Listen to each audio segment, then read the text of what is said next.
ಧನುಸ್ಸು ರಾಶಿ ಹೃದಯಕ್ಕೆ ಸಂಬಂಧಪಟ್ಟಂತಹ ಕಾಯಿಲೆಗಳಿರುವಂಥವರು, ಹೃದ್ರೋಗಿಗಳು ಸ್ವಲ್ಪ ಎಚ್ಚರಿಕೆಯಿಂದ ಇರಬೇಕಾದಂತಹ ದಿವಸ ಇದಾಗಿದೆ. ನಿಮ್ಮ ಜವಾಬ್ದಾರಿಗಳನ್ನು, ಕರ್ತವ್ಯಗಳನ್ನು ಕಟ್ಟುನಿಟ್ಟಾಗಿ ಪಾಲಿಸಬೇಕಾಗತ್ತೆ. ಇಲ್ಲದೇ ಇದ್ದರೆ ಅವಮಾನ ಆಗುತ್ತೆ.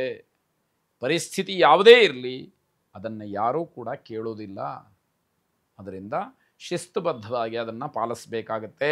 ಹೊಸ ಕೆಲಸದ ಬಗ್ಗೆ ನಿಮಗೆ ಮನಸ್ಸಿರುತ್ತೆ, ಧೈರ್ಯ ಇರುವುದಿಲ್ಲ. ಹೇಗೆ ತಾನೇ ಆ ಕೆಲಸವನ್ನು ಮುಂದುವರಿಸೋದಕ್ಕೆ ಸಾಧ್ಯ ಆಗುತ್ತೆ? ಧೈರ್ಯದಿಂದನೇ ಆ ಕೆಲಸವನ್ನು ಮಾಡಬೇಕಾಗುತ್ತೆ. ಧೈರ್ಯಂ ಸರ್ವತ್ರ ಸಾಧನಂ. ಆ ಕೆಲಸವನ್ನು ಮಾಡಬೇಕಾದ್ರೆ ಮನಃಪೂರ್ವಕವಾದಂತಹ ಧೈರ್ಯ ನಿಮಗಿರಬೇಕು. ಅದನ್ನು ಗಮನಿಸ್ಕೊಳ್ಳಿ. ತುಂಬ ವಿಶ್ರಾಂತಿ ಬೇಕು ಅಂತ ಹೇಳಿ ಅನ್ನಿಸ್ಬಹುದು, ಆದರೆ ನೀವು ಮಾತ್ರ ಏನೋ ಕೆಲಸದಲ್ಲಿ ಯಾವುದೋ ಆಲೋಚನೆಗಳಲ್ಲಿ ಮನಸ್ಸು ಶರೀರವನ್ನು ಕೊಟ್ಟುಬಿಟ್ಟಿರ್ತೀರಿ. ಅದರಿಂದ ಒಂದಷ್ಟು ದೈಹಿಕವಾದ ಸಮಸ್ಯೆಗಳಾಗತ್ತೆ. ಸಂಬಂಧಿಕರ ಮಾತು ನಿಮಗೆ ಸಮಾಧಾನವನ್ನು ನೀಡಬಹುದು. ಏನೋ ಒಂದು ಸಮಸ್ಯೆಯಲ್ಲಿರ್ತೀರಿ, ಗೊಂದಲದಲ್ಲಿರ್ತೀರಿ. ಸಂಬಂಧಿಕರು, ನೆಂಟರು, ಇಷ್ಟರು ಯಾವುದೋ ಒಂದು ಒಳ್ಳೆಯ ಮಾತನ್ನಾಡ್ತಾರೆ. ಆ ಮಾತು ನಿಮ್ಗೆ ಒಂದಷ್ಟು ಪುಷ್ಟಿ ಕೊಟ್ಟಾಗ ಆಗುತ್ತೆ. ಅಂತಹ ಮಾತಿನ ಪುಷ್ಟಿ ಏನಿದೆ ಅದು ನಿಮಗೆ ಹೊಸ ಚೈತನ್ಯದ ಬುಗ್ಗೆಯನ್ನು ಹುಟ್ಟುಹಾಕುತ್ತೆ. ಅಂತಹ ಪ್ರಯತ್ನಗಳು ಮತ್ತೆ ಮತ್ತೆ ನಡೀತಾ ಇರಲಿ.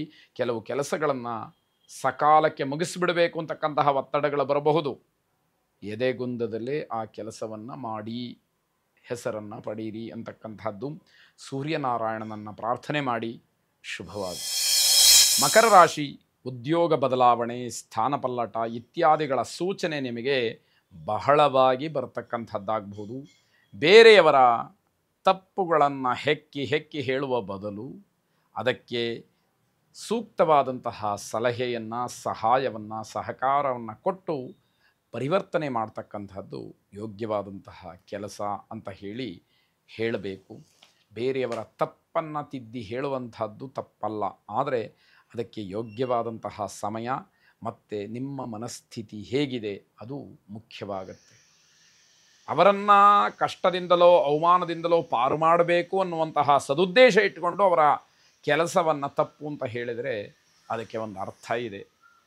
ಅವರನ್ನು ಟೀಕೆ ಮಾಡಬೇಕು ಅನ್ನುವಂತಹ ದುರುದ್ದೇಶವೇ ಮುಖ್ಯವಾಗಿದ್ದರೆ ಆ ಅಧಿಕಾರ, ಯೋಗ್ಯತೆ ನಿಮಗೆ ಖಂಡಿತವಾಗಿ ಇಲ್ಲದೇ ಇರತಕ್ಕಂಥದ್ದು ಆಗಬಹುದು ಅನ್ನೋದನ್ನು ಯೋಚನೆ ಮಾಡಿ. ವಿದ್ಯಾರ್ಥಿಗಳು ಕಷ್ಟಪಟ್ಟರೂ ಕೂಡ ಸಂಕಷ್ಟ ತಪ್ಪಿದ್ದಲ್ಲ. ಅದರಿಂದ ನಿಮ್ಮ ಅದೃಷ್ಟ ಅಥವಾ ದೈವಾನುಗ್ರಹ, ನಿಮ್ಮ ಪ್ರಯತ್ನ ಯಾವುದೂ ಕೂಡ ಸರಿಯಾದ ಮಾರ್ಗದಲ್ಲಿ ಇಲ್ಲ ಅನ್ನುವಂಥದ್ದನ್ನು ತಿಳಿದು ಅದೆಲ್ಲವನ್ನು ಬದಲಾಯಿಸೋದಕ್ಕೆ ಪ್ರಯತ್ನವನ್ನು ಮಾಡಿಕೊಳ್ಬೇಕು. ಪ್ರೇಮಿಗಳಿಗೆ ಹಲವಾರು ರೀತಿಯ ಅಡೆತಡೆಗಳು ಬರುತ್ತೆ, ಆದರೆ ನಿಭಾಯಿಸ್ತೀರಿ. ಆದರೆ ನಿಮಗೆ ಅದಕ್ಕೆ ಏನೋ ಒಂದು ರೀತಿಯ ಪರಿಹಾರ ಸಿಕ್ಕುವಂಥದ್ದಾಗುತ್ತೆ. ನಿಮ್ಮ ಹತ್ತಿರದವರು ಯಾರಿರ್ತಾರೆ, ಆತ್ಮೀಯರು ಯಾರಿರ್ತಾರೆ, ಅವರ ಜೊತೆಯಲ್ಲಿ ವಿಚಾರಗಳನ್ನು ಚರ್ಚೆ ಮಾಡಿ ಲಲಿತಾ ಪರಮೇಶ್ವರಿಯನ್ನು ವಿಶೇಷವಾಗಿ ಪ್ರಾರ್ಥನೆ ಮಾಡಿ ಶುಭವಾಗಿ. ಕುಂಭರಾಶಿ ಕಾರ್ಯಕ್ಷೇತ್ರದಲ್ಲಿ ಮಿತಿಮೀರಿದಂತಹ ಅನಾಹುತಗಳು, ತೊಂದರೆಗಳು, ತಪ್ಪುಗಳು ನಿಮ್ಮ ನಿಯಂತ್ರಣಕ್ಕೆ ಬರುತ್ತೆ. ಆ ವಿಷಯಗಳು ನಿಮಗೆ ಗೊತ್ತಾಯಿತು ಅಂತಾದರೆ ನಿಮ್ಮ ಮಾತಿಗೆ ಅಲ್ಲಿ ಬೆಲೆ ಬರುತ್ತೆ. ನೀವು ಆಡಿದಂತಹ ಮಾತಿನಿಂದ, ನಡ್ಕೊಳ್ತಕ್ಕಂತಹ ರೀತಿಯಿಂದ ಆ ಅನಾಹುತಗಳು ತಪ್ಪಿ ಹೋಗುತ್ತೆ. ಅದರಿಂದ ಸಂಸ್ಥೆಗೋ ಅಥವಾ ಇನ್ಯಾವುದೋ ಒಂದು ಕ್ಷೇತ್ರಕ್ಕೋ ಒಳಿತಾಗುವಂಥದ್ದಿರುತ್ತೆ. ಬಂಧುಗಳಲ್ಲಿ, ಸ್ನೇಹಿತರ ಮಧ್ಯದಲ್ಲಿ ನಿಮ್ಮ ವಿಶ್ವಾಸ ಗಟ್ಟಿಯಾಗ್ತಾ ಹೋಗುತ್ತೆ. ಶತ್ರುಗಳು ನಿಮ್ಮ ಮೇಲೆ ಹಿಡಿತವನ್ನು ಸಾಧಿಸಬೇಕು ಅಂತ ಹೇಳಿ ಹೊರಟು ವಿಫಲರಾಗ್ತಾರೆ. ವಿರೋಧಿಗಳ ಯಾವುದೇ ರೀತಿಯ ಆಟಗಳು ನಿಮ್ಮ ಮುಂದೆ ಈ ದಿವಸ ನಡೆಯುವುದಿಲ್ಲ ಅನ್ನುವಂಥದ್ದು. ನಿಮ್ಮ ಉದಾರವಾದಂತಹ ವರ್ತನೆಗೆ ನಿಮಗೆ ಎಲ್ಲ ರೀತಿಯಿಂದ ಅನುಕೂಲಗಳು ಆಗುತ್ತೆ ಅನ್ನುವಂಥದ್ದು. ಸಾಮಾಜಿಕವಾದಂತಹ ವಲಯ ವಿಸ್ತಾರವಾಗಬಹುದು. ಇವತ್ತಿನ ಭಾಷೆಯಲ್ಲಿ ಹೇಳಬೇಕು ಅಂತಂದರೆ ನಿಮ್ಮ ನೆಟ್ವರ್ಕ್ ಜಾಸ್ತಿ ಆಗಬಹುದು ಅನ್ನುವಂಥದ್ದು. ಎಲ್ಲರ ಜೊತೆ ಪ್ರೀತಿ, ವಿಶ್ವಾಸ ಎಲ್ಲ ಗಳಿಸ್ತೀರಿ. ಜನ ಮನ್ನಣೆಯಾಗತ್ತೆ, ಜನ ಬಲ ಸಿಕ್ಕತ್ತೆ. ಅದರಿಂದ ಧನಬಲವೂ ವೃದ್ಧಿ ಆಗಬಹುದು ಅಂತಕ್ಕಂಥದ್ದು. ಶ್ರೀರಾಮನನ್ನು ಪ್ರಾರ್ಥನೆ ಮಾಡಿ. ರಾಮಾಯ ರಾಮಭದ್ರಾಯ ರಾಮಚಂದ್ರಾಯ ವೇಧಸೆ ರಘುನಾಥಾಯ ನಾಥಾಯ ಸೀತಾಯ ಪತಯೇ ನಮಃ ಎಂಬ ಪ್ರಾರ್ಥನೆ ನಿಮ್ಮದಾಗಿರಲಿ. ಶುಭವಾಗಿ. ಕೊನೆಯದಾಗಿ ಮೀನರಾಶಿ. ಮೀನರಾಶಿಯ ಪ್ರೇಮಿಗಳಲ್ಲಿ ಪರಸ್ಪರ ಜಗಳವಾಗ್ತಕ್ಕಂತಹ ಸಂದರ್ಭಗಳು ಹೆಚ್ಚಿವತ್ತು. ಏನೋ ಮಾತು ಬರುತ್ತೆ, ಯಾವುದೋ ಅನುಮಾನಗಳ ಸೃಷ್ಟಿಯಾಗತ್ತೆ, ನಡೆ ನುಡಿಯ ಬಗ್ಗೆ ಚರ್ಚೆಗಳಾಗತ್ತೆ, ವಾದಗಳಾಗತ್ತೆ, ವಿವಾದಗಳಾಗತ್ತೆ, ವಿತಂಡವಾದಗಳಾಗತ್ತೆ, ಕೊನೆಗೆ ಮನಸ್ತಾಪಕ್ಕೆ ಕಾರಣವಾಗುತ್ತೆ ಎನ್ನುವಂಥದ್ದು. ತುಂಬ ಶಿಸ್ತುಬದ್ಧವಾಗಿರಬೇಕು ಅಂತ ಹೇಳಿ ಮನಸ್ಸಿನಲ್ಲಿ ಚಿಂತೆ ಏನೋ ಬರುತ್ತೆ, ಆದರೆ ಸಾಧ್ಯ ಆಗದೇ ಇರತಕ್ಕಂಥದ್ದು. ಆ ಶಿಸ್ತನ್ನು ಕಳ್ಕೊಂಡು ಬಿಡ್ತೀರಿ, ಅದು ನಿಮಗೆ ಮೂಲ ತೊಂದರೆಗೆ ಕಾರಣವಾಗುತ್ತೆ. ಸಾರ್ವಜನಿಕವಾದಂತಹ ಕೆಲಸಗಳಲ್ಲಿ ಭಾಗವಹಿಸಬಹುದು, ಅದು ಬಹಳ ಒಳ್ಳೆಯದು. ಸಮಾಜ ಸೇವೆ ಅಂತ ಏನಿದೆ ಅದರಿಂದ ಶಾಶ್ವತವಾದಂತಹ ಗೌರವ, ಮನಸ್ತೃಪ್ತಿ ಸಿಕ್ಕುವಂಥದ್ದಾಗುತ್ತೆ.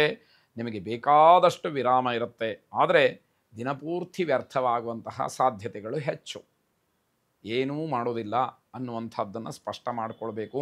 ವ್ಯವಹಾರದಲ್ಲಿ ದುರ್ಬಲವಾದಂತಹ ಅಂಶಗಳನ್ನು ಗುರುತಿಸಿ ಅದನ್ನು ವೃದ್ಧಿ ಮಾಡುವಂಥದ್ದು, ಸರಿಪಡಿಸ್ಕೊಳ್ಳುವಂಥದ್ದು, ಹೇಗೆ ಬದಲಾವಣೆ ಮಾಡಿಕೊಳ್ತಕ್ಕಂಥದ್ದು, ಪರಿವರ್ತನೆ ಮಾಡುವಂಥದ್ದು, ಈ ಚಿಂತನೆಯಲ್ಲಿ ನೀವು ಇರಬೇಕಾಗತ್ತೆ ಎನ್ನುವಂಥದ್ದು.